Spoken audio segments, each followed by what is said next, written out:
At the Christmas party, my mother-in-law handed out her gifts like a queen distributing favors.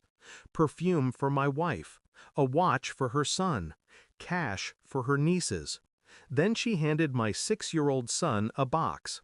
He tore it open, his small hands trembling with excitement. Empty.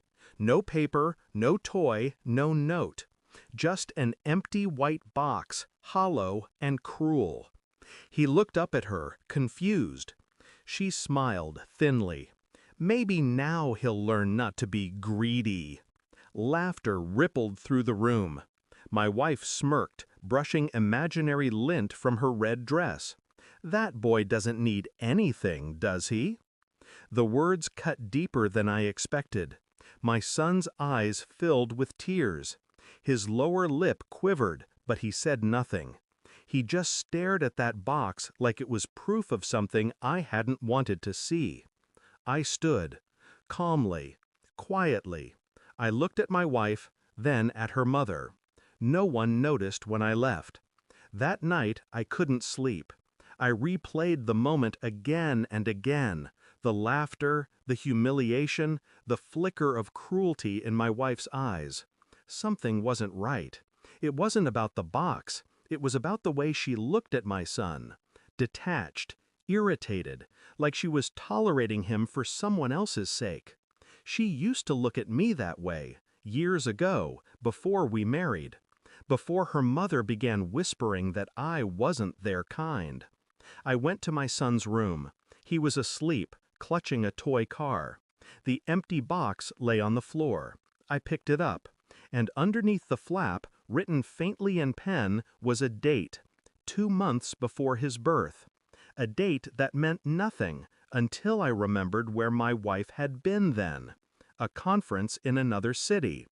I told myself I was being paranoid, but the mind doesn't lie when the body goes cold. Over the next few days, I watched her. The way she smiled at our son only when others were around. The way she flinched when he called her Mom. My mother-in-law visited often. She'd bring gifts for everyone but him, always wrapped too beautifully to ignore. I saw the pattern now, the subtle cruelty dressed as tradition. So I played along. I laughed. I nodded. I was the quiet, grateful husband again. But inside, something methodical had begun. While they decorated the tree one evening, I collected the items I needed. A toothbrush, a comb, a tissue from the trash can. DNA was impartial. It didn't care about charm or family or lies wrapped in red bows. When the test came back, the result was clear.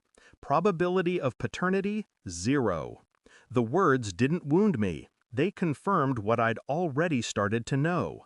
The boy was not mine. And the cruelty in that empty box wasn't accidental. It was a message. I waited a week. I waited until Christmas lights lost their warmth and the decorations gathered dust. That night, dinner was quiet. My wife chatted about plans for New Year's. My mother-in-law bragged about her perfect family. When they finished, I stood. "I brought something for you both," I said. I placed 2 envelopes on the table. My wife looked confused. My mother-in-law smiled, smug and unbothered. "Open them," I said. Inside the first was the DNA report. Inside the second, a copy of the property transfer I'd filed 3 days earlier. Everything we owned was now under my son's name, legally untouchable. My wife's face went pale. My mother-in-law blinked, her confidence faltering. I leaned forward slightly. "You wanted him to feel empty," I said quietly. "Now you both know what that feels like." My wife's eyes filled, but she said nothing. My mother-in-law whispered, "You can't." I already did. They tried to explain, to plead, but I'd stopped listening months ago. I looked at my wife. I loved him because I thought he was mine. Now I love him because he isn't yours.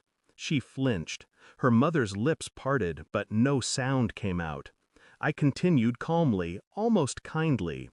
You raised your daughter to manipulate, to control, to use people until they broke. You did it so well that she didn't even notice she'd become you. I picked up my coat.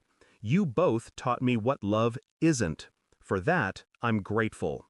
I left the house without looking back. Behind me, the silence was heavier than any scream. 1 week later, I watched my son open a new box on his birthday. Inside was a letter. This box will never be empty again. He smiled, small, genuine, trusting. I felt nothing but calm. Not happiness, not sorrow, just peace carved from ruin. Some truths don't destroy, they cleanse. My wife moved out. Her mother stopped calling. And in the quiet that followed, I understood something profound. Love built on deceit always collapses, but when it does, it clears the ground for something real. The boy wasn't my blood, but he was mine. And this time, the box was full. Thanks for watching. Don't forget to like, share, and comment. Subscribe now to Cheating Stories Insight World for more amazing stories.